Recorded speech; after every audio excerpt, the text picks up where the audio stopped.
Ration బియ్యం మాయం కేసులో వైసీపీ నేత పేర్ని నాని కుటుంబంపై విచారణకు సిట్కు సిఫార్సు చేస్తామని మంత్రి కొల్లు రవీంద్ర తెలిపారు. కేసు విచారణలో అధికారులు నిర్లక్ష్యం వహిస్తే కఠిన చర్యలు తీసుకుంటామని హెచ్చరించారు. తన గోడౌన్లో బియ్యం నిల్వలు తగ్గాయని స్వయంగా పేర్ని నాని ఒప్పుకున్నారని చెప్పారు.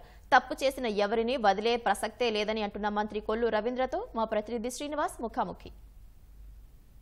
మాజీ మంత్రి పేర్ని నాని రేషన్ బియ్యం మాయంకి సంబంధించి పోలీసులు ఆయన భార్య అలాగే గోడౌన్ మేనేజర్ మీద క్రిమినల్ కేసులు నమోదు చేశారు. గత 10 రోజుల నుంచి కూడా పేర్ని నాని కుటుంబం అజ్ఞాతంలోకి వెళ్ళిపోయింది. దీనికి సంబంధించి పోలీసులు ఇటీవల పేర్ని నానికి కూడా నోటీసులు జారీ చేశారు. అయినా పోలీసులు విచారణకు పేర్ని నాని హాజరు కాలేదు. అసలు ఈ కేసుకు సంబంధించి ఏం చేయబోతున్నారు, ఎలా దర్యాప్తు జరుగుతుంది, అలాగే ప్రభుత్వం ఏ విధంగా ముందుకెళ్తుందన్న అంశాలను మనతో మాట్లాడేందుకు మంత్రి కొల్లు రవీంద్ర ఉన్నారు. ఆయనతో మాట్లాడుతూ సార్ చెప్పండి, ఈ కేసు అంశానికి సంబంధించి ఎలా చూస్తారు, అలాగే దర్యాప్తు ఏ రకంగా జరుగుతుంది?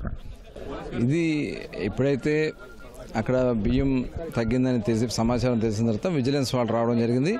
విజిలెన్స్ వాళ్ళు వచ్చినటువంటి సందర్భంలో వాళ్ళని లోపలికి కూడా రానివ్వకుండా ఇన్స్పెక్ట్ చేయడానికి కూడా అనుమతి ఇవ్వకుండా ఇబ్బంది పెట్టినట్టు పరిస్థితి ఉంది. నెక్స్ట్ డే జేసీ గారు అక్కడ ఉన్నటువంటి సివిల్ సప్లైస్ వాళ్ళు వెళ్ళిన తర్వాత కొంత బయటకు వచ్చింది.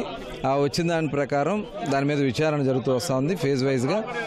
ఆల్రెడీ దానికి పేర్ని నాని గారు కూడా ఒక లెటర్ ఇవ్వడం, నేను దీంట్లో తప్పు జరిగింది, మేము తీసుకొని డబ్బులు కడతామని. ఇవాళ తర్వాత పూర్తిస్థాయి విచారణ చేస్తే మొత్తం 5,000 బస్తా మిస్ అయింది. ఈ 5,000 బస్తా ఎక్కడికి వెళ్ళింది? ఇవాళ దీని మీద పూర్తి వివరాలు రావాల్సినటువంటి అవసరం ఉంది. పోలీసు వారు కూడా విచారణ చేస్తూ ఉన్నారు. ఇది పోలీస్ డిపార్ట్మెంట్ది. అలాగే ఇప్పుడు ఏదైతే ప్రత్యేకంగా ఒక సిట్ని మనం ప్రభుత్వం ఏర్పాటు చేసింది ఈ రేషన్ బియ్యం మిస్ అయినటువంటి విషయంలో, ఆ సిట్కి వెళ్లాల్సినటువంటి విషయంగా నాకు కనిపిస్తూ ఉంది. దీని మీద అధికారులతో కూడా డిస్కస్ చేసిన తర్వాత అవసరమైతే దీనికి సిట్ కూడా ట్రాన్స్ఫర్ చేయమని చెప్పి రిక్వెస్ట్ చేయడం జరుగుతుంది. ఇది ఖచ్చితంగా పీడిఎస్ బియ్యం, పేదలు చెందాల్సిన బియ్యం. నీతి వాక్యాలు చెప్పేటటువంటి పేరు నాని గారు అడ్రస్ లేకుండా రాష్ట్రం వదిలిపెట్టి పారిపోయాడో ఈ దేశం వదిలిపెట్టి పారిపోయాడో తెలియనటువంటి పరిస్థితి కనబడుతూ ఉంది. నిన్న విచారణకి నోటీస్ ఇచ్చినా కూడా వాళ్ళకి సమాధానం చెప్పకుండా మరి వాళ్ళు వెళ్ళిపోయినటువంటి పరిస్థితి చూస్తామంటే ఇవాళ ప్రతిరోజు నీతి కవులు చెప్పే పేరు నాని గారు ఇవాళ తేలుకుట్టిన దొంగలాగా తిరుగుతూ ఉన్నాడు. అధికారులు వ్యవహరిస్తున్న తీరు ఏ రకంగా ఉంది సార్? ఎందుకంటే నోటీసులు ఇచ్చారు, అలాగే ఈ బియ్యం రేషన్ బియ్యం తగ్గింది, మేము డబ్బులు కడతామని చెప్పడంతో అధికారులు ఆగమేఘాల మీద వచ్చి 1,70,00,000 కట్టాలని చెప్పడం జరిగింది. అదొక రకం అయితే పోలీసు విచారణలో క్రిమినల్ కేసులు నమోదు చేసిన తర్వాత అబ్స్కాండ్ అయ్యారు. 10 రోజుల నుంచి కూడా వాళ్ళని పట్టుకుంటామని చెప్తున్నారు తప్ప పట్టుకోవడం లేదు. అకస్మాత్తుగా మన పేరునని మచిలీపట్నం ఎమ్మెల్యేలు మాజీ మంత్రులతో కూడా సమావేశం నిర్వహించారు. ఏ రకంగా చూస్తారు? అదే ఇప్పుడు ఆయనకి ఏదో మసిపూసి మారేడుకాయ చేయాలి, ఇది రాజకీయం అని చెప్పి చేయడానికి ప్రయత్నం చేశారు. కానీ మొత్తం కూడా స్కామ్ అంతా కూడా బయటపడిపోయింది. ఎన్ని బస్తాలు మిస్ అయింది ఏంటనేది ఎప్పుడైతే మొత్తం వివరాలు బయటకు వచ్చినాయో, కోర్టులో కూడా వాళ్ళకి బెయిల్ రాకుండా యాంటిసిపేటరీ బెయిల్ కోసం ప్రయత్నం చేసిన బెయిల్ రాలేదు. ఇంకా ఆయన సర్దుకుని పారిపోవడం జరిగింది. ఇవాళ మేనేజర్గా ఎవరైతే ఉన్నారో అతను వస్తే బయటకు వస్తే పూర్తి వివరాలు బయటకు వస్తాయని చెప్పి అతన్ని అండర్ గ్రౌండ్లో పెట్టేశారు.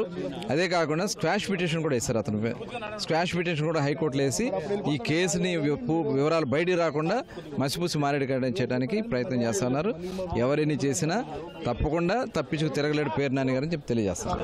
ఈ కేసుకు సంబంధించి మాజీ మంత్రి పేర్ని నాని మీద క్రిమినల్ కేసులు అయితే నమోదు చేయడం జరిగింది. చట్ట ప్రకారంగా ముందుకెళ్తాము, ఈ కేసులో తప్పించుకునే అవకాశం లేదు. అయితే ఈ పీడిఎస్ బియ్యం ఏదైతే రేషన్ బియ్యం మాయంకి సంబంధించి కాకినాడ పోర్టులో సిట్కు వేయడం జరిగింది. అదే రీతిన ఈ పేరుని గోదాంలో మిస్ అయిన బియ్యంకి సంబంధించి కూడా సిట్ వేసే అంశాన్ని అధికారులతో మాట్లాడి సిట్ వేసే దిశగా కూడా చర్యలు తీసుకుంటామంటూ కూడా మంత్రి కొల్లు రవీంద్ర చెప్తున్నారు. కెమెరామెన్ గోపితో శ్రీనివాస్, ఈటీవీ న్యూస్, కృష్ణా జిల్లా.